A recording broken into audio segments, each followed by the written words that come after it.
Assalamualaikum warahmatullahi wabarakatuh. Sebelum kita mulai kisah yang penuh hikmah ini, mari kita bersholawat kepada Nabi Muhammad SAW, agar kita diberikan panjang umur yang barokah.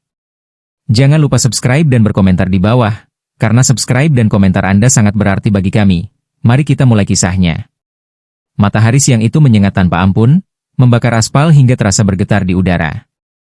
Langit nyaris tanpa awan, hanya menyisakan birunya yang menyilaukan. Bang, seorang anggota Satpol PP bertubuh tegap dengan seragam rapi namun terlihat kusut karena keringat, berjalan dengan langkah lebar di trotoar yang penuh sesak oleh para pedagang kaki lima. Wajahnya menegang, matanya menyapu setiap sudut jalanan, mencari mangsa yang dianggap melanggar aturan. Setiap kali ia melangkah, sepatu botnya menghantam trotoar dengan keras, menambah kesan garang pada sosoknya yang memang sudah ditakuti oleh para pedagang. Beberapa pedagang buru-buru merapikan dagangan mereka, sebagian bahkan ada yang langsung mengemasi barang dan bergegas pergi sebelum Bang sempat menghampiri. Tapi ada satu orang yang tetap bertahan, duduk tenang di sudut trotoar dengan gerobak kayu kecil di hadapannya. Seorang kakek tua renta yang tampak lelah, namun tetap bertahan dengan dagangannya. Kakek itu bernama Herman. Usianya sudah melewati 70 tahun, tapi semangatnya untuk mencari nafkah tak pernah luntur. Tubuhnya kurus, kulitnya penuh keriput dan menghitam karena terlalu sering terpapar terik matahari. Ia mengenakan baju lusuh yang warnanya sudah pudar, bercampur dengan keringat dan debu jalanan. Tangannya yang gemetar perlahan mengambil sebiji pisang dari gerobaknya yang reot, menatanya kembali agar tampak rapi. Di gerobak sederhana itu, hanya ada beberapa sisir pisang matang dan beberapa bungkus kacang rebus yang masih mengepul hangat. Tidak banyak, hanya cukup untuk memenuhi kebutuhannya sehari-hari. Hari itu, ia berharap dagangannya laku agar bisa membeli sedikit beras dan lauk sederhana untuk makan malam. Tapi harapannya seketika goyah saat langkah Bang semakin mendekat. Sepatu bot hitam Bang berhenti tepat di depan gerobak kakek Herman. Sosoknya menjulang, menimbulkan bayangan panjang yang menutupi kakek tua itu. Dengan nada tinggi dan tanpa basa-basi, Bang membentak, "Hei, ini area terlarang buat dagang. Pergi sana." Suaranya begitu keras hingga beberapa orang di sekitar menoleh. Beberapa pedagang lain yang masih bertahan menelan ludah, bersyukur karena bukan mereka yang jadi sasaran hari ini. Kakek Herman mengangkat kepalanya perlahan, matanya yang sudah mulai rabun mencoba menangkap wajah lelaki yang berdiri di hadapannya. Ada ketakutan dalam sorot matanya, tapi juga ada kepasrahan yang dalam. Ia sudah terlalu sering menghadapi ancaman seperti ini, sudah terlalu sering diusir tanpa belas kasihan. Tapi hari ini, ia tidak punya pilihan lain. Jika ia pergi sekarang, maka ia tidak akan makan malam nanti. "Tolong, Nak, saya hanya mencari sesuap nasi. Saya tidak punya tempat lain," suara kakek Herman bergetar. Napasnya tersengal, bukan hanya karena usianya yang sudah renta, tapi juga karena ketakutan yang menghimpit dadanya. Kata-katanya lirih, nyaris tenggelam dalam kebisingan jalan raya yang terus berdenyut tanpa peduli. Tapi Bang tidak peduli. Ia sudah terbiasa dengan alasan-alasan seperti ini. Baginya, pedagang kaki lima adalah pengganggu ketertiban, tidak peduli seberapa tua atau seberapa miskin mereka. Mereka hanyalah masalah yang harus disingkirkan. Wajahnya tetap datar, tidak ada sedikit pun rasa iba di matanya. Dengan gerakan cepat dan tanpa berpikir panjang, ia mengangkat kakinya dan menendang gerobak itu dengan kasar. Dalam sekejap, gerobak kayu yang sudah rapuh itu terjungkal, menumpahkan seluruh isi dagangan ke trotoar. Pisang yang sudah matang menggelinding ke segala arah, beberapa jatuh ke jalan raya, diinjak oleh pejalan kaki yang tidak menyadarinya. Kacang rebus yang masih panas berserakan di tanah, uapnya perlahan menghilang bersama harapan kakek tua itu. Orang-orang yang melihat kejadian itu terdiam, tidak ada yang berani angkat suara. Seorang ibu menutup mulutnya dengan tangan, terkejut melihat kekejaman yang baru saja terjadi di depan matanya. Seorang pengemudi ojek di dekat situ hanya bisa menggelengkan kepala, tak percaya bahwa masih ada orang yang tega melakukan hal seperti itu pada seorang kakek renta yang hanya ingin bertahan hidup. Tapi Bang tidak peduli. Ia justru terkekeh kecil, merasa puas dengan apa yang baru saja ia lakukan. Dengan langkah angkuh, ia berbalik pergi, meninggalkan kakek Herman yang masih terduduk di tanah, memandangi dagangannya yang hancur berantakan. Tapi takdir selalu punya cara untuk membalas perbuatan manusia, dan pembalasan itu akan datang lebih cepat dari yang Bang kira.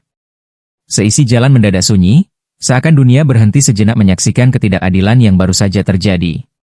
Para pejalan kaki yang sebelumnya sibuk dengan urusan masing-masing kini berdiri mematung, beberapa di antaranya menatap ngeri, sementara yang lain hanya bisa menghela napas panjang. Tidak ada yang berani berbicara, tidak ada yang berani menentang. Mereka tahu bagaimana Satpol PP sering bertindak semena-mena terhadap pedagang kecil. Namun, di tengah keheningan itu, mata beberapa orang mulai menunjukkan ketidaksetujuan. Mereka bukan sekadar takut, mereka juga marah. Marah karena melihat seorang kakek renta diperlakukan seperti sampah di negerinya sendiri. Kakek Herman masih terdiam, tangannya yang kurus bergetar saat mencoba meraih pisang yang berserakan di tanah.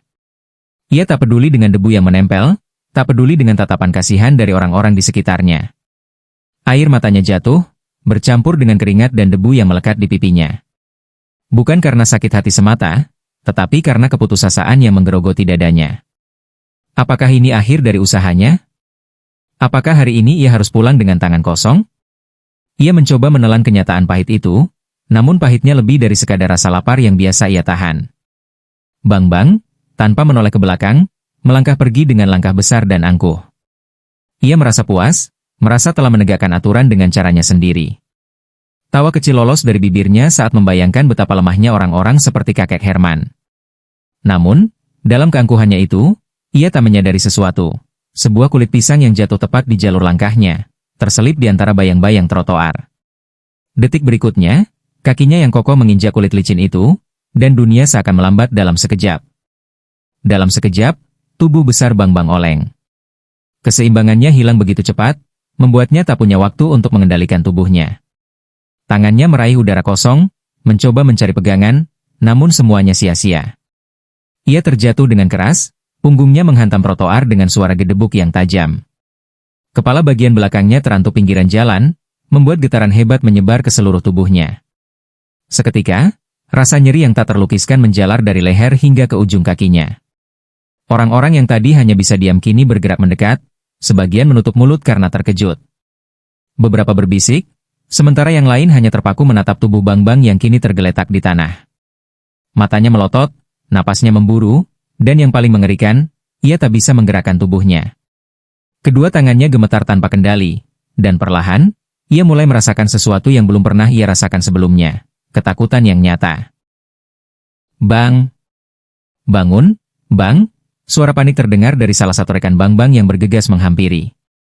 Dengan wajah cemas, ia berjongkok dan mengguncang tubuh Bang-Bang yang tergeletak di trotoar. Namun, tidak ada reaksi yang diharapkan. Mata Bang-Bang masih terbuka, tapi tatapannya kosong, napasnya berat seperti ada sesuatu yang menghimpit dadanya. Keringat dingin mulai membanjiri dahinya, tubuhnya terasa semakin kaku. Ia mencoba berbicara, ingin meminta tolong, tapi lidahnya terasa keluh. Seketika, ketakutan merayapi dirinya, ini bukan sekadar jatuh biasa. Ada sesuatu yang salah. Sangat salah. Sekelompok warga yang sebelumnya hanya menjadi saksi bisu ini mulai berkumpul di sekitar tubuh Bang-Bang. Beberapa orang saling berbisik, sebagian hanya bisa menatap dengan ekspresi ragu. Ada yang ingin membantu, tetapi masih terbayang kejadian beberapa menit lalu, saat Bang-Bang dengan tanpa belas kasihan menendang dagangan kakek Herman. Kini, mereka melihatnya terkapar, tak berdaya seperti orang yang baru saja kehilangan kendali atas tubuhnya sendiri. Kayaknya kena stroke, bisik seorang pria parubaya di antara kerumunan. Beberapa orang mengangguk setuju, mereka melihat gejalanya, tubuh yang tiba-tiba kaku, tangan yang gemetar tanpa kendali, dan wajah yang mulai kehilangan ekspresi. Bang-Bang masih berjuang melawan ketakutan yang menghantamnya. Ia berusaha keras menggerakkan tangannya, mencoba mengangkat tubuhnya dari trotoar, tapi sia-sia. Seluruh tubuhnya seakan tak lagi mau menuruti perintahnya. Panik mulai menjalar di matanya, jantungnya berdegup kencang.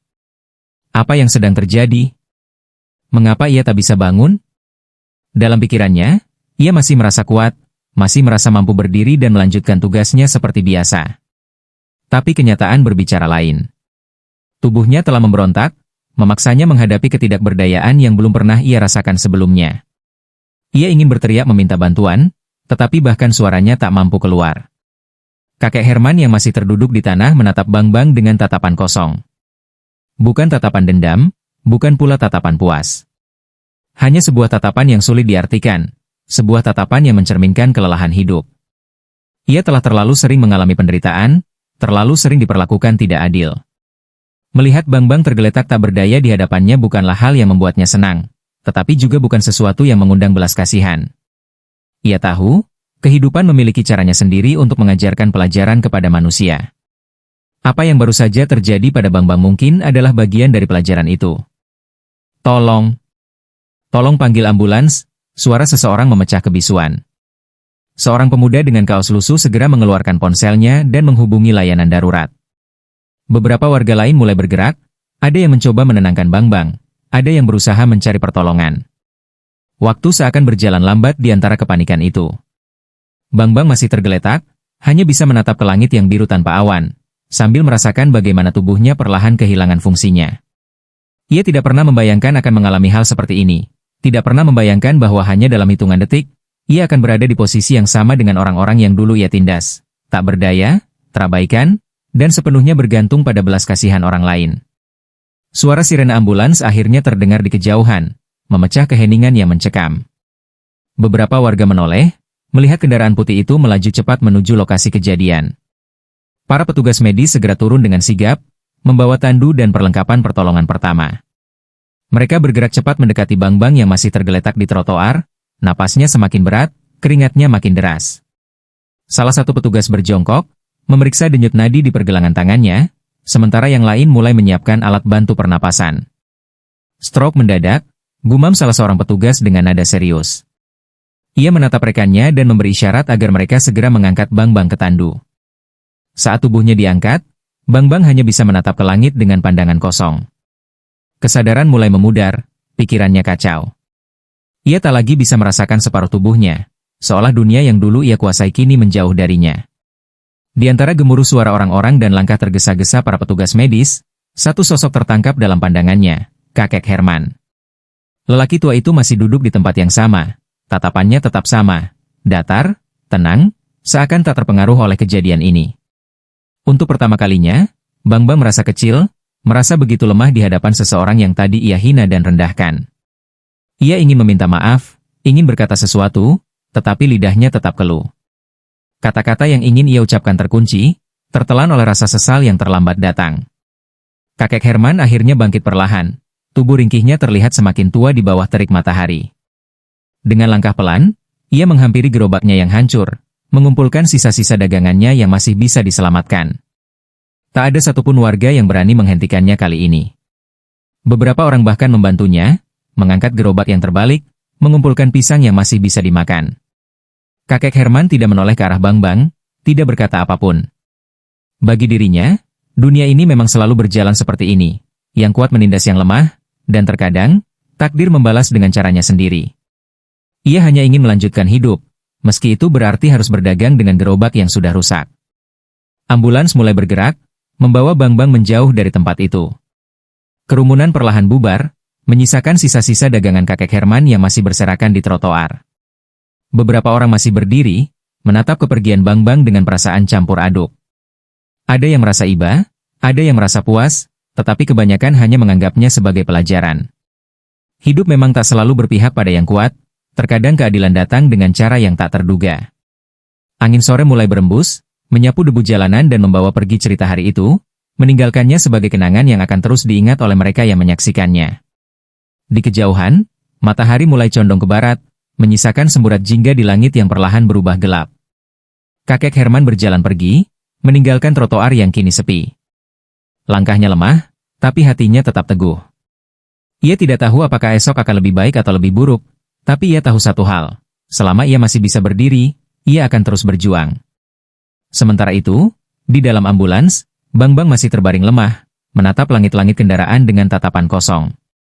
Mungkin untuk pertama kalinya dalam hidupnya, ia benar-benar mengerti bagaimana rasanya menjadi seseorang yang tak berdaya.